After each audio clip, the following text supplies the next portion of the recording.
suivez Chris Muzungu Télévision. En tout cas, message nazopesa na bandeko na ngai ya bandundu nayebi ke bapangi ya mu ya idiofa ya mwana ben mwana mombonda mwana idiofa bosabone massivement parce que muke nasala fierté ya bana bambonda yoke facile ve ya omona mwana nkento anasala kisalu babakala boke banga yo mais mu mwana nkento muke nasala yo. En tout cas bosabone massivement na Chris Muzungu. Parce que vous avez des adversaires qui sont très coriaces devant vous. Entre autres, Zeus. C'est pas facile à vaincre. Bon, il n'est pas facile à vaincre comme vous, mais chez moi, il est facile. Je veux le manipuler, le faire travailler. Ça masse. Je veux vraiment le secouer. Na lobby, na ko sembola ye. Akoyoka mosala. Akoyoka yango. Il va me comprendre. Ah oui. C'est pourquoi tu me vois, je suis calme. Je sais que... les fils. Là, on parle même. Donc, on a symbole la banque. Batunyo Swana. Baza vraiment en attaque. Baye dit awa, au sali horaire aux athées. Ba mi préparer ma casse. Pour un gars, il n'a mi préparé. Ma casse, Timuraza. Tu es kosagana wate. Tu es kobeta bango. Timura, ba baby ndoki, ba kabedi. Toye tos. Zoka oyo ngo uti kotanga mai. Tozana mai oyo toti na ngo kana kabinda. Soko meli mai wana penza ozate. Bakomela yango. Mai. Tozana ngo penza bakomona ngo pe oyo akomela za kotala penza. Merci na Baïban sur Balanda Kabiso sur Chris Muzungu Télévision. Le lot lundi 9 juin 2025. C'est un grand rendez-vous. Pendant que vous nous regardez, abonnez-vous massivement sur votre chaîne YouTube Chris Muzungu Télévision. Vous allez déjà comprendre Simanangai, Namopanji Nangai, champion Mounene. Champion Mounene, champion Nan. Okoyebaye. En tout cas, Baïban sur Bakomilaka, Babando Komilabiso, champion Kabinda Bayaka. Ilo Bangoyo, Baye. La Kitoso, Namba Namboka, Toyebake, Batamboli Ndenge Nini. Côté Bango, ils en ont Ndenge Nini. Seigneur Yakabinda. C'est là où on a au Seigneur Yakabinda. Vous êtes déjà en forme, l'équipe Mounene, vous allez déjà. Alors parmi Bango, on a dit Kaka Choka. De Tobanda au Kotoye Mingi, on a Otalaye.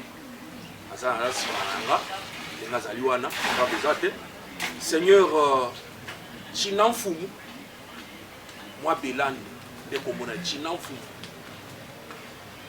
Mon champion, bonjour. Bonjour, monsieur le journaliste. Boni Makasi. Vous allez bien, nous sommes calmes. Voyage l'équipe en bien. Oui. Voyage l'équipe en bien. Comment qui n'a pas ensemble? Comment qui vient? Donc, vous avez un ngolo ensemble. Il a pas Bon, ça s'est dit, oui, c'est normal. Bon, en fait, si je parle de Dieu, permettez-moi, puisque le souffle de vie est de Dieu. C'est pourquoi je dis cela. Ok? Ça va, on vous peut êtes aller. chrétien ou bien? Bon, en principe, on est chrétien. Vous priez aussi? On prie. Loin de là. On prie, oui. Merci beaucoup. Toza le sengo mingi mokolo mwalelo pona koyamba yo na chaîne na biso ya Chris Muzungu Télévision. Boni Nasima club bango tout bien. Oui, bango tout va bien. Le déjà vraiment en marche. Tout va mieux là-bas. Merci beaucoup, merci beaucoup. Pour aimer, pour liker ma vidéo, vous avez des suggestions, vous avez des recommandations, vous pouvez nous écrire à nos numéros qui seront affichés sous la bande. En tout cas, nous recevons aujourd'hui, pour la toute première fois chez Chris Muzungu Télévision, le grand champion de la province de l'Omami, mais dans le monde du catch, il n'y a pas eu de membrement. Sur ce, nous avons le réel plaisir de vous annoncer le champion, le seigneur Chinanfumu de Kabinda. Merci beaucoup na Baïban Sobata la Kabiso sur Kiss Muzungu Télévision. Merci na ingénieur James Kabamba. Merci na papa Paul Mukendi depuis Mwangeji. Merci na président Gustave KBA. Merci aussi na Ndeko CD, Ndeko Don de Dieu. Merci na Baïban Soba Linga Kiss Muzungu Télévision. Avant to kota na mozindo ya masolo na biso esengeli to pesa na bambote na ba athlète nyonso batamboli awa ya ngane ko bonso. Bonjour. Bonne force. Et tout ça va bien. Ah, comment? Mystère le danger. Mystère le danger. Rouge. Donc ici vraiment. Moyen théâtre. Ah vraiment Chouchou poste le baba ka Zeus. En tout cas va continuer l'écouter. Ah, le frère n'a kabinda kugula. Mais fano kabinda njoka fika. Seigneur njewe. Mystère njewe pa. Bari akankumbi na machena. Baba ngalubi. Banyema bonso. Boss bayang. Tuyana boka binda. Wana lobia abo bayoka nini kisonge abo bayoka kisonge bayoki kaka mais je peux vous expliquer ballon les seigneurs ils sont venus avec les seigneurs lui et les autres dès qu'ils seront au stade sur le ring en tout cas tout la musique tout le monde tout la musique merci beaucoup boni yanga neko Bana mukaba amala boni force force nazana mokolo na yo ali boso ko koma mbujimai na mai matali catch. Na ba affaire privée quand même au yaka. Mais na yaka affaire privée, mais le do pe na eko semo la sikoyo na punda kachi na ba oyo na yoka ka mona kana musi. Ba Samara, bango nyoso ba Chuchu le sida, bango nyoso. Posto lo babaka, Isako Amulam. Ouais. Ça va. Merci beaucoup. De l'autre côté, Ndeko Boni. Ouais, comment? Tigre noir. Ah, on a des slogans Tigre hey. Ne ba benga ko Tigre hey. En tout cas, Masenda vraiment est fan. Donc ici yako sarate. Yo so na zana yango En tout cas danger.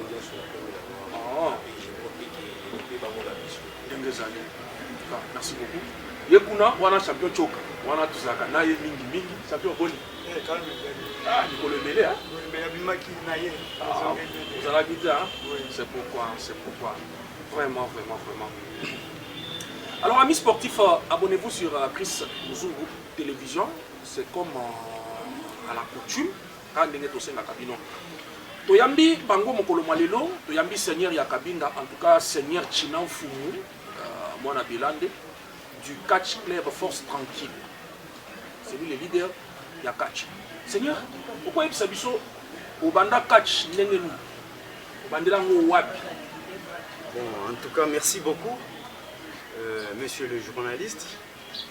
Avant d'être catcheur, nous fûmes lutteurs. Et dès là, nous sommes devenus catcheurs.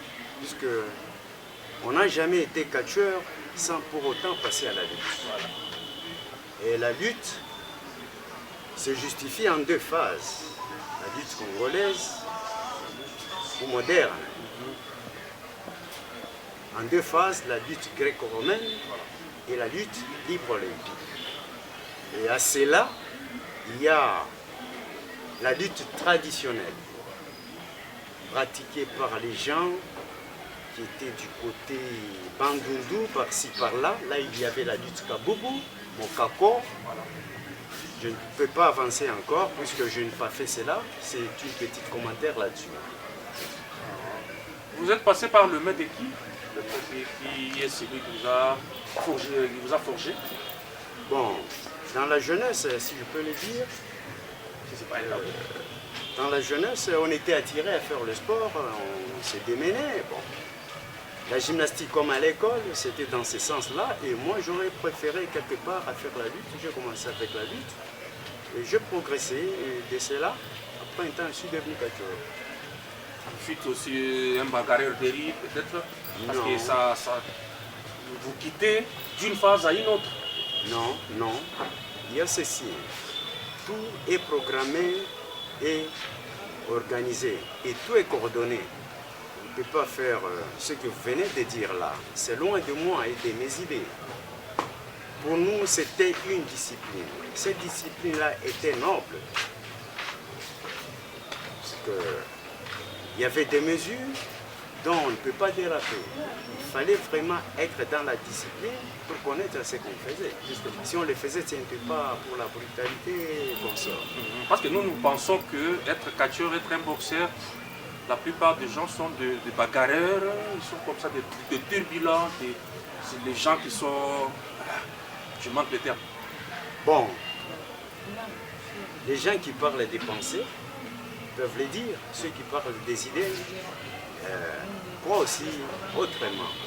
C'est pourquoi je vous dis que dans le cadre, ce n'est pas la voyoucratie. Voilà. C'est un sport, c'est un talent et c'est un métier. Aussi une passion. Une passion, oui. C'est pourquoi je dis c'est un métier. C'est aussi un business. Voilà, heureusement, vous m'avez bien complété. Bon, là, c'est loin de ce que les gens pensent. C'est pourquoi je vous ai dit des idées et des pensées. Ok. Là, fermons la parenthèse. Ok. Vous êtes passé par le maître des... Vous avez dit Pour être catcheur, oui, pour être catcheur. maître Tiro Delicassi. Ah oui, maître Tiro. Ndala, son nom propre comme ça. Maître Tiro. Vous êtes le produit de maître Tiro. Oui, À l'époque, c'était en quelle année? c'était dans les années 1989. 89. Dans les années 89. Donc, si je comprends bien, déjà 36 ans. Vous êtes catcheur. Oui. Vous êtes catcheur. Vous avez aussi un papier du genre, une Oui. ceinture, une médaille. Bon, une médaille, non. À néanmoins qu'il y a des diplômes, des brevets, dans ce sens-là. C'est maintenant, nous sommes totalement attirés. Quand il y a un problème de ceinture, Alors, vous êtes vraiment intéressé aussi. très intéressés puisque c'est très capital. Il y aura des médailles, comme on l'avait dit. En tout cas, je sais que tout celui qui sait qu'il est catcheur, il sera à cette grande manifestation. En tout cas. Merci beaucoup. Abonnez-vous sur Chris Muzungu Télévision. Aujourd'hui, nous recevons sur notre plateau le seigneur de Kabinda, China Fumu, seigneur Mona Belande, que nous recevons aujourd'hui. Je crois que nous continuons notre émission. Avez-vous déjà rencontré plusieurs catcheurs, je crois, de Mbujimayi, Kinshasa et les autres? Oui. Avec beaucoup de catcheurs. Dumaï, les Katanga aussi, Baki aussi. Bon, ça, tous les catcheurs, oui. Tous les catcheurs. Vous pouvez aussi La hausser grande la voix, partie des catcheurs, pas tous les catcheurs en fait, la grande partie. entre autres. Comme les catcheurs, il y a les anciens catcheurs dont j'essaie de ne pas citer, bon, je peux les citer. Ok, les Bandidos, Voilà. il y a encore les Drichok, Ah oui. Le club Kapata. Kassi, oui, puisque lui il fut à Kapata, moi j'étais au club Banzai, c'était toujours à Likassi. C'est pourquoi je vous donne des précisions, puisque c'était ma passion. Le Trichoc, Et les Drichok, Zeus. Zeus, lui aussi, oui, à Likassi, oui. Il était dans le club Kapata, nous au club Banzai. Oui. Il y a Mamouenda Hilaire, il y a Pluton, il y a beaucoup de catcheurs. Il y a Chinois le Terrible, Machine de guerre, c'était là. Allez, Non, non, non, non, L'ancien. dans les années 89, non. Machine Kalele, il y avait aussi, et encore, il m'a échappé, alors du côté Mbujimayi, du côté Mbujima et Postoro Babaka, vous l'avez aussi Chou. côtoyé. Oui. Il y a beaucoup de catcheurs qui encore, Ouma, les Zoulous, oui. Voilà. Beaucoup de Bifle catcheurs là. Mukishi. Bifle Mukishi, Pelembe Walufo. Petit Kali de Cognières et les autres. Oui. Vous avez déjà aussi catché ici en Mbujimayi, ça fait... Plusieurs fois, quand je suis invité, je suis là, je viens ici. On joue et puis on rentre chez nous. Si souvent je viens ici. Alors, le catcheur de Kinshasa, peut-être, vous êtes rencontrés? Oui, nous sommes rencontrés avec les catcheurs de Kinshasa, si souvent, précisément ici, en Bujimaï. Vous avez rencontré Tingwe, les feux oui, Tingwe, oui. Il y avait encore Samy le roi de Lessoso. Beaucoup de catcheurs là, ça fait aussi un temps. Hein. Merci beaucoup, champion seigneur Tchina Fumu, c'est un champion seigneur Tchina Fumu de Kabinda. En tout cas, nous continuons notre émission de ce jour sur Chris Muzungu Télévision. Vous avez des questions, vous avez des suggestions, vous avez aussi des recommandations, vous pouvez nous écrire à nos numéros qui sont affichés sous la bande. Nous poursuivons notre émission comme nous vous avons dit. Champion, nous pouvons savoir. Vous avez dit, vous n'avez pas, ou bien aux alaki, à ta papier, mon côté, ceinture, banine. C'est comme on a dit, ceinture, bâti, ceinture, les alliés. Nous, nous, par rapport à la ceinture, tout le monde a fait une parenthèse par rapport à la ceinture, il y a pas papier dans l'objet, pas papier tout. Alors maintenant, pour la ceinture, ça non. Mais comme il y a la ceinture, nous tenons à l'arracher. Nous allons. C'est le vif même du débat. Nous tenons à l'arracher. Là, c'est sans contrainte. Sans contrainte. Oui. Ah bon? Oui. Vous êtes rassurant. Je suis très rassuré. Il y a plusieurs catcheurs. Vous voyez leur façon de prester. Il y a Tozalina Posto Babaka, Zeus, Wana Minene, Tozana Saddam, Tozana Chouchou, Tozana Idi Amin Dada, Tozana Isaac Kwame Lambo. Bakachir nous sommes là. Au lobby déjà dans cette cache à la bouche. Vous allez faire face. Bon, chacun se prépare de sa manière. Est-ce que vous me suivez? Puisque être gros ou mince, mais il faut être très vital. C'est la vitalité, la vivacité qui est dans quelqu'un qui fait quelque chose. Ce n'est pas la masse. Puisque la masse, ce n'est pas deux personnes. La masse, c'est une personne. Nous allons y aller. Et nous y serons. En termes de superstition, Bakis, tout le monde a comme pas de selon vous, je ne maîtrise pas votre club. Peut-être vous utilisez quoi? Moi, je suis un grand technicien. Bon, je réponds à tout aspect selon l'adversaire. C'est ça ma position. Vous n'êtes pas justement connu ici en Bujimaï. Je suis connu ici en Bujimaï. Je suis très connu d'ailleurs. Vous pouvez regarder très bien à la caméra. Chouchou est devant vous. Postolo Baba Aka est devant vous. Zeus est devant vous. Tigre Kabedi est devant vous. Isaac est devant vous. Vous allez promettre nini na ba fan na yo onyo so ba utala yo na mito na kabinda. Na kabinda, Peta batwana. qu'ils soient calmes. Ils savent comment j'exerce. Moi, je l'appelle un métier. Je ne symbole pas sentir chaleur que Moutouana ailleurs. Mais jusque-là, eux-mêmes commencent à bouger. Et le monsieur là est là. Maintenant, je deviens le monsieur là et là. Nous allons nous retrouver pour Nabafane à Kabinda, dans ma grande province. La province héroïque. Je suis là, il se situe. Mon numéro est ouvert à temps plein. C'est lui qui peut songer à faire quelque chose. Nous sommes là. Il peut nous stimuler d'une manière ou d'une autre. Puisque je suis là comme un grand défendeur. J'ai pris le bâton en main. C'est pour que je réveille la Lomami dans le sport, qui est le catch dont vous venez de le citer. Qu'il soit fier et apaisant. Il n'y a rien à craindre. Je suis déjà là. Je vais surmonter les étapes. Bien que vous soyez en veste, je ne vois pas même de tatouages, je ne vois pas de trucs. Comme si vous étiez un commerçant, vous n'avez pas la posture, vous n'avez pas l'air d'un sportif peut-être. Bon, Vous avez l'air d'un pasteur.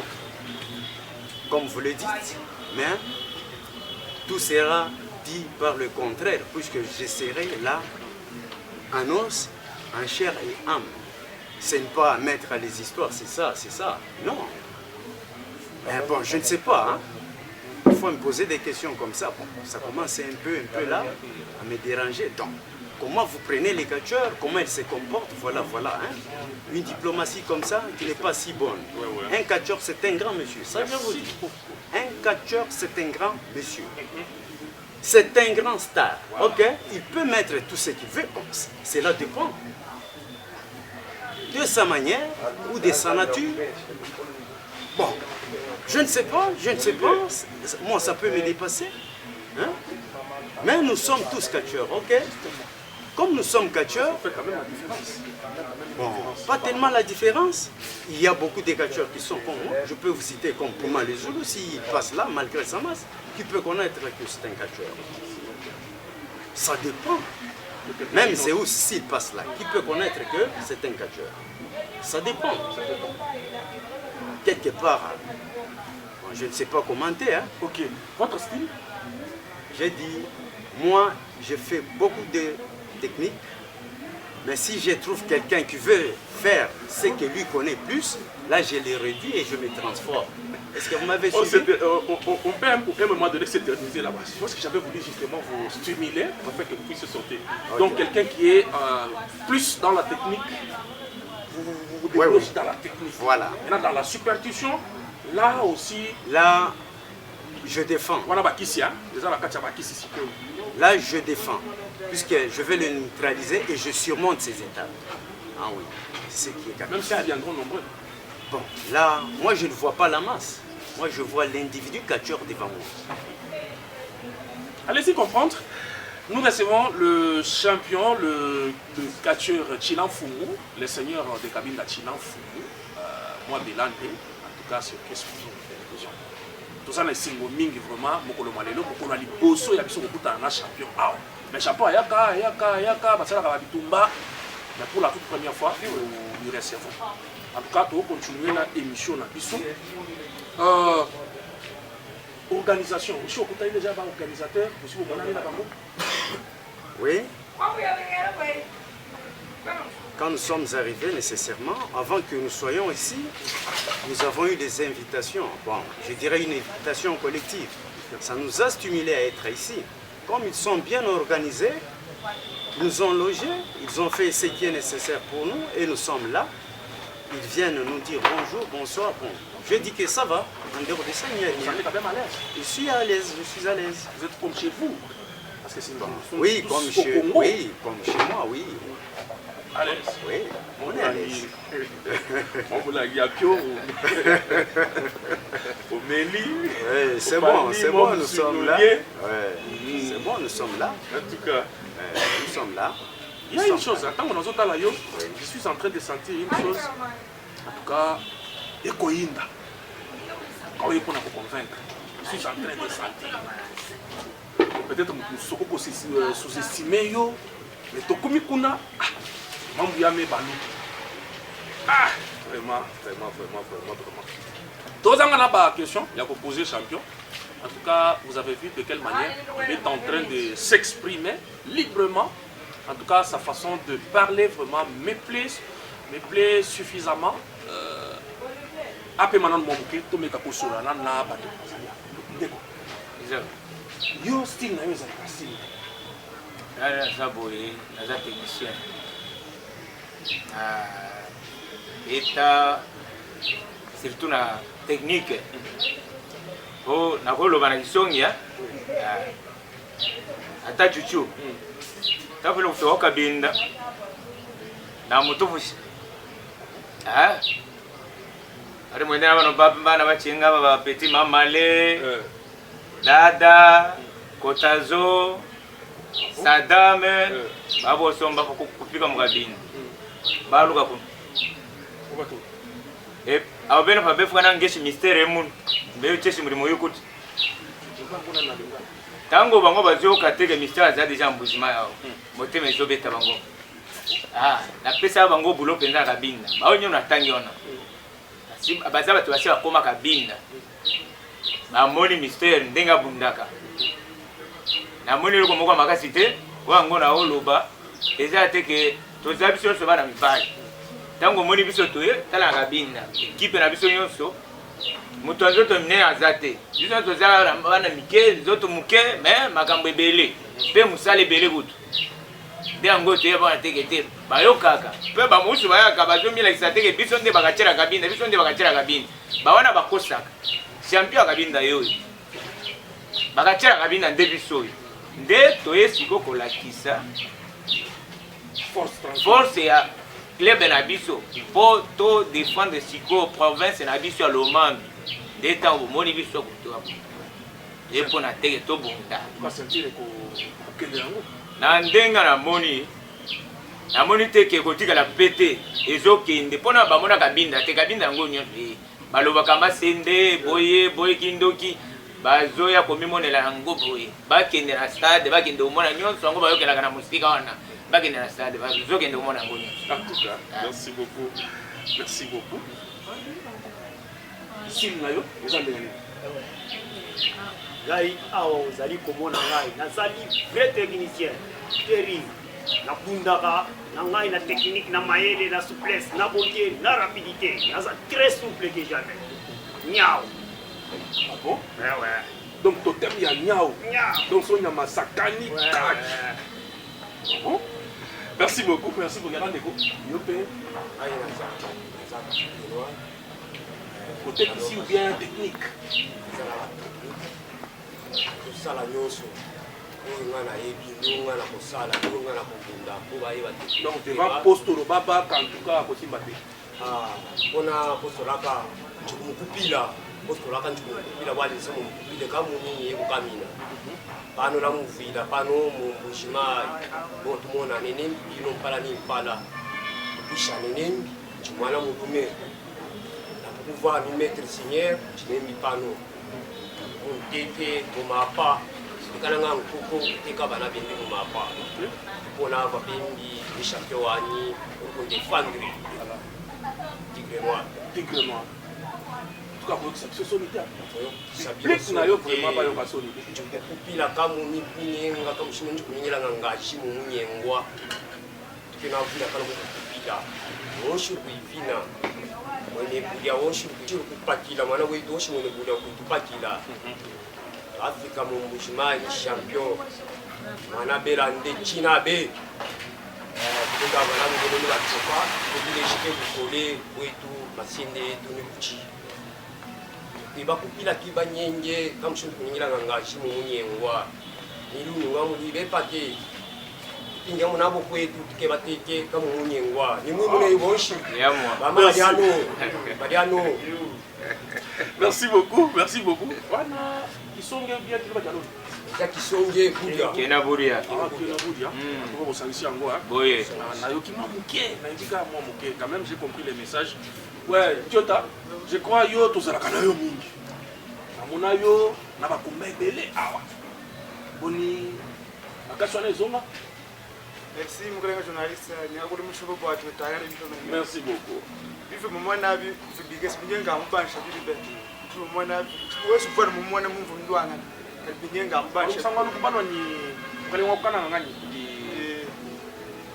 balo ni ngokana zabolo voilà msong kwa kulo ngani mtoto we njela ya buni baida mindada bife ndwa biges binye même fio mchana kwamba nyemwana karuka bikwa kwanye shinjinji sisipo frappe dans le web technique ou bien ah bibanda technicien bita jembi.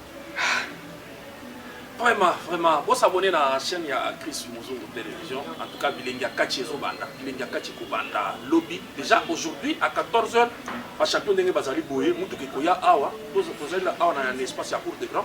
Moutuke Koya Awa, on a déjà et l'on a bango na carnaval. Ce qu'on a carnaval, on a tout un spectacle avant à Kokende. En tout cas, so Zangi na stade, Mawatro. Foutaka 1000 francs, yo fouta 2000 francs, 3000 francs. Pour participer au monde à combat, au monde à Michopo. Champion de la Michopo. Moi je ne touche pas ces histoires. Nadia Michopo pour l'instant. Ok. Olia Michopo, tu sais. Obalia Michopo et Batubalia. Pas ça en dingue avant. C'est pourquoi je suis différent. Ok. Vous êtes revenu encore sur C'est bon. Merci beaucoup, Ok, champion. ok. Nous sommes là pour vous stimuler, pour En tout savoir cas, c'est bien, c'est comment. bien. Oui, parce que les gens attendent le nom champion. Il y a Kabinga, Chinamfu. On a compris que tu as. Oui, wana. Mutunyo so pour akozala. Wana pour aller back champion azana. Akolinga kaka amona yo. Je crois que to stimuler un moment donné, to stimuler yo champion azala ka pour un moment pour champion azukanda. Ben non, moi je suis quand même Moi je suis très calme. Et vous l'avez souligné. Il est calme comme un pasteur, mais je veux aussi prêcher là-bas même. Vous avez dit qu'il sera pasteur. Faites prêcher. Merci beaucoup mon champion, merci beaucoup. Est-ce que vous avez aussi des gens à saluer quand même? Oui, je salue la grande communauté Songé de chez nous pour ne pas citer. C'est trop et je ne sais pas comment y aller. Je dis merci, merci beaucoup à tous celui qui m'a accompagné pour que je sois ici. Merci et grand merci encore pour celui qui a contribué à quelque chose en m'aidant à faire un petit déplacement. Grand merci, merci et que le bon Dieu bénisse tous ces gens-là puisqu'ils ont la foi. Je suis très content. Là, c'est juste après. On va se retrouver maintenant sur les rings. Là, on aura parlé et mon numéro de contact sera affiché aussi. Sera affiché. Pour celui qui aura besoin de vous. Voilà ce qui est nécessaire. Que la communauté Songé s'apaise. Je suis là, je vais défendre comme j'ai toujours défendu. Pour moi, c'est un système de battre et de vaincre. J'ai dit c'est un système. Oui. Mais une question de curiosité avant qu'on chute. Vous ne citez que Pouma. Pourquoi vous citez que Pouma, les autres? Non, les autres, puisque je ne peux pas tous les énumérer. Le temps dont vous avez imparti, vous avez dit plus, moins. Bon, voyez un peu, si je commence cette litanie des noms des catcheurs, on peut s'épuiser. Okay. Parce que vous avez des adversaires qui sont très coriaces devant vous. Entre autres, Zeus, qui n'est pas facile à vaincre. Bon, il n'est pas facile à vaincre comme vous, mais chez moi, il est facile. Je veux le manipuler, le faire travailler. Ça masse. Je veux vraiment le secouer. Na lobby, na ko sembola ye. Akoyoka mosala. Akoyoka yango. Il va me comprendre. Ah oui. Vraiment. C'est pourquoi tu me vois, je suis calme. Je sais que na ko sembola bango na ndenge moko bayo ka. Les fils. Là, ne parle même. Donc, na ko sembola bango. Batu nyonso wana baza vraiment na attaque. Bayebi te awa osali erreur ozate. Ba mi préparer makasi. Po ngai na si na mi préparer. Makasi kutu. Timuraza. Toye ko sagana wate. Toye ko beta bango. Timura ba bebi ndoki ba kabedi. Toye to suki sabango. Là, je donc ceux qui vous nager à comme la main. Et puis ok, mosala de yango yo. Zoka oyo ngo uti kotanga mai. Tozana mai oyo toti na ngo kana kabinda. Soko meli mai wana penza ozate. Bakomela yango. Mai. Tozana ngo penza bakomona ngo pe oyo akomela za kozala pete. Azokufa. Mai tozana ngo. Lomami ezali ziba ya mai de lomami siko mai liziba wana tozana ngo toyena ngo so melika mai wana benzo to beta okaka bata na mi kozala te mai zali en tout cas ba champion bozola na ndenge ba équipe mobimba ya force tranquille ndenge bazoloba so meli mai wana sambwa champion Tigre s'est préparé Makassi. Saddam s'est préparé Makassi. Timura les dangers s'est préparé Makassi. Ah, Lissango Popola Kutu Kolobate. Mais Lissango Popola, si tu sais d'abord, quand on a lobby, on a mouvement vraiment ce qu'on doit betinga. Azala Mobali. Bon, Mibali Bazali. Mibali nde obo baye Mibali. Oba yo kaka Mibali. Nde bisoni. Tuye. Tuye. siko ntango alobi wakobetanga bimo azala mobali amimoni ye mobali biso basi akosi Koyoka. Asa la calme kozwa msala.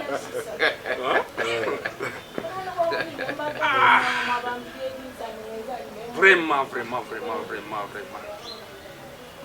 Champion Chouchou s'est préparé, champion Postolo s'est préparé, en tout cas, attaque Moko ko sakarate vraiment.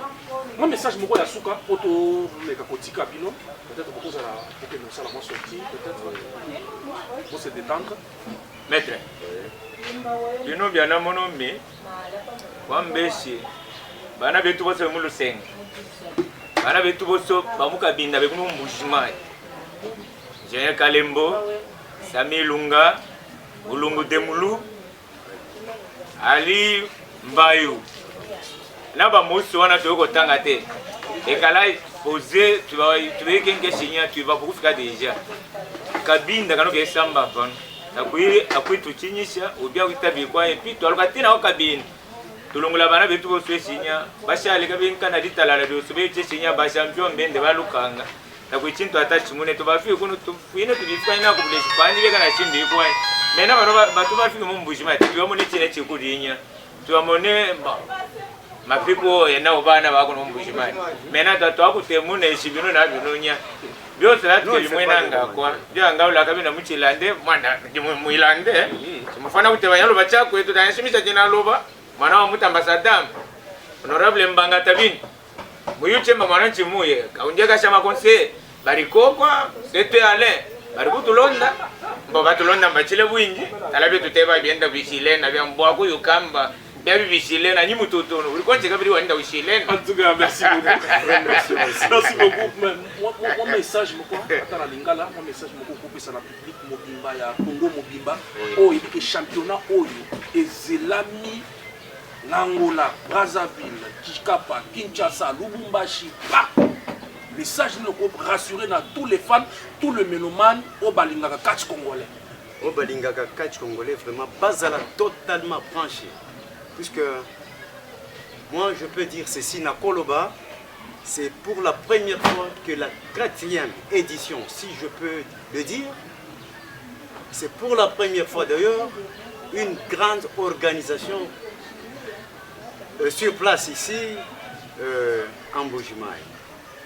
Alors, tozeb saba fan na bisoke, ba mi pesa, ba ibandenga nini ya encadrer ba catcheur, ba ebele et puis ba ebele. Et puis ko dénigrer ba catcheur té. Les catcheurs ce sont des stars. Ce sont des gens. Bon, un catcheur, hein, il a la personnalité en lui. OK? Un catcheur c'est un grand monsieur. Moi je l'ai toujours dit. Tala catch ya poto ya côté boy, eza catch moko malgré le style. Vous avez aussi de l'estime envers tous vos adversaires? Bon, je suis très content, ce sont les adversaires qui viennent, qu'ils aient le courage. Hein? Courage, Tokutana, Tobunda, Batuba Mona Kachi. Te baïbana valeur à Kachi. Bon, à part Wana, à tout le monde, merci. Nazana Mingia Kolobate. Pour moi, je ne suis pas totalement bavard. Hein? Là, vous allez me permettre. En tout cas, merci beaucoup. Merci à l'organisation. Il y a combat, il y a championnat. Oh, merci au président Antonov Chiboboa. Merci à tous les organisateurs, le ministre provincial des sports et loisirs. Merci à Baïba Sobakoya. En tout cas, pour son bababier Nabino, c'était un plaisir pour nous. Merci d'avoir choisi la cour de grand. C'était Chris Mouzou Télévision.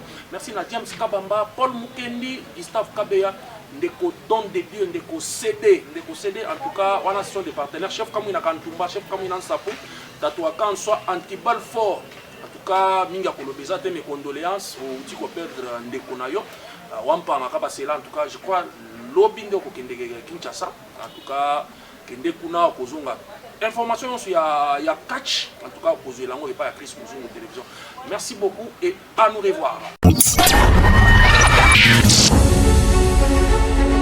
Vous suivez Chris Muzungu Télévision.